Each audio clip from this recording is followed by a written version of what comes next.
في ناس كتير جدا بتوحشنا، وقد ايه بيوحشنا الكلام والقعده معاهم.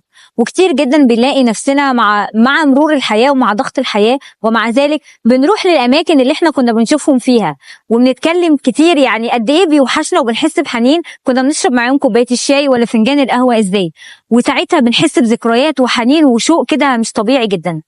بالنسبه لنا الناس دي لو كانوا فرقوا الحياه، يعني احنا شويه هتهون علينا ان هم راحوا في مكان ان شاء الله نتمنى من ربنا سبحانه وتعالى ان يكون مكانهم افضل. لكن من وجهه نظري بالنسبه لي الاسوأ ان انت يبقى عايش معاك في الحياه دي ناس وحشاك وانت مش قادر تشوفهم، مش قادر تتكلم معاهم، او لو حتى كان قاعد معاك في نفس البيت او هي قاعده معاك في نفس البيت وانت حاسس اللي انت عارفها دي من زمان هي وحشاك جدا، بسبب ان هي اتغيرت، بسبب ضغط الحياه، بسبب الظروف الماديه، بسبب الشغل، بسبب الولاد، بسبب حاجات كتير جدا.